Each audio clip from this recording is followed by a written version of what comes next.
She said it without moving, without lifting her voice, without any of the theater of the first night. You came back faster than I expected, little musician. 7 words, and he felt every single one of them land somewhere below his ribs like stones dropped into deep water. Not a threat, not a compliment. An observation delivered the way you observe the weather, because weather is simply what the world does, and you have nothing to do with it. He was still sitting cross-legged in the center of the burnt circle. The scorched earth was cold beneath him. His kaval was across his knees, and he had not played a single note.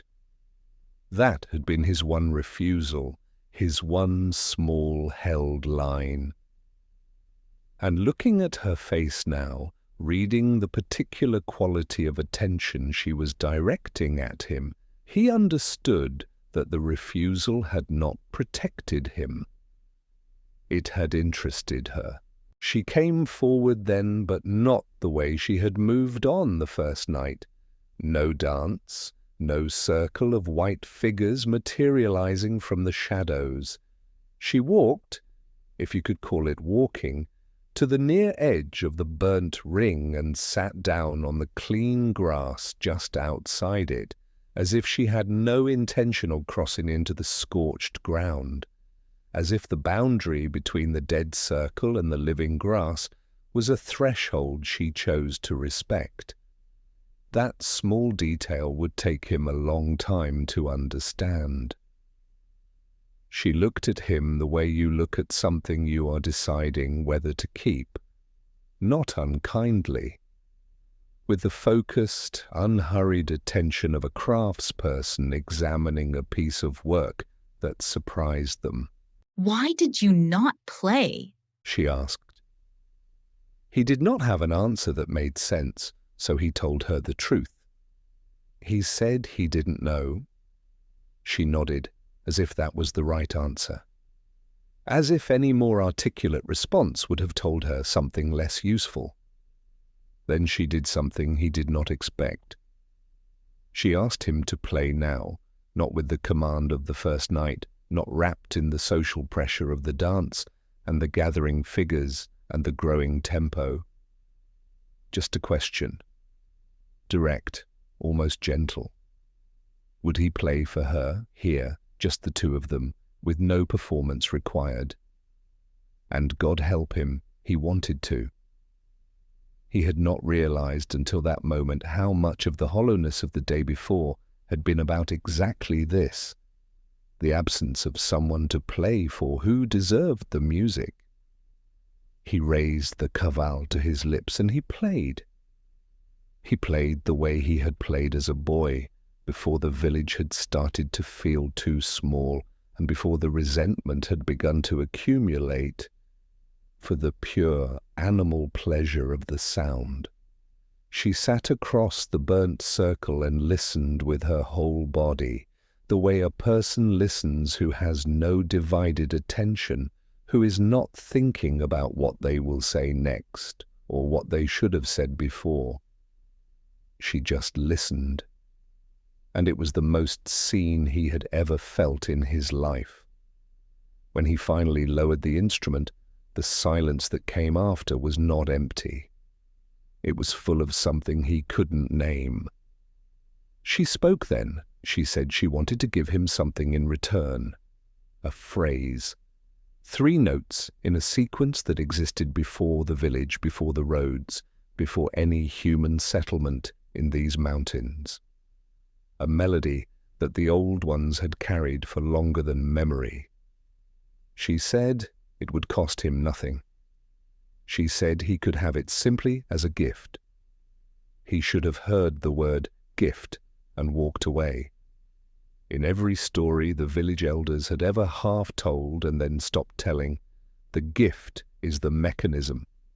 The gift is the thing that closes the hand around the wrist. But he was sitting in a mountain clearing at midnight, with her voice moving through the cold air, and the part of him that knew better had been steadily losing ground for 2 days. She sang the phrase once, softly. 3 notes and a turn ancient as stone. He played it back. The sound that came out of his cabal was not the sound he expected. It was deeper, wider, carrying a resonance that the instrument had never produced under his hands before. It moved through the clearing and into the trees, and he could hear it come back from the mountain changed, as if the forest had added something of its own. He played it again. Same thing. Something in the wood of the instrument, or in his fingers, or in the air itself, was responding to those notes differently than it responded to anything else he had ever played. He looked up at her. She was smiling, but it was a different smile from the one she had worn the first night. Not the radiant, universal, warm invitation of the love bomb. Something smaller and more private. The smile of a person who has just handed someone a key and is watching them turn it in the lock. He played the phrase a 3rd time, and somewhere inside his chest something shifted. A door opening onto a room he hadn't known was there. He did not know yet what was in the room. He only knew that it was larger than anything he had ever stood in before, and that he was going to need her to show him around. That was the moment. Not the first night's dance, not the hair on the wrist, not any of the theatre of the initial seduction. This quiet exchange in the cold dark. This was when the trap completed itself, because she had moved him from the position of pursued to the position of student. And students don't run from their teachers. Students come back. Students ask questions. Students are grateful. He walked home at dawn with the 3 notes burning in his hands like a coal he couldn't set down. The village was waking. Smoke from the first fires.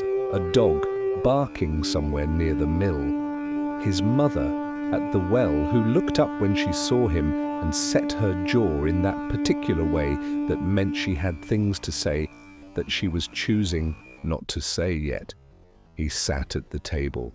He drank the water she put in front of him. He ran his thumb along the wood grain of the caval and noticed for the first time that his hands were trembling. Not violently, a fine, continuous tremor that would not stop. He put his hands flat on the table and looked at them and noticed something else. At each temple, threading back from his hairline, there was a stripe of white he had not had 2 days ago. He was 23 years old. He stared at his reflection for a long time. The Samodiva had given him something real. He had played 3 notes and opened a door in his own instrument that he had never found in 10 years of playing. That was not nothing. That was not illusion. Whatever she was, whatever the price turned out to be, she had given him something genuine. That thought, that reasonable, almost grateful thought, was the most dangerous thing she had ever put inside him.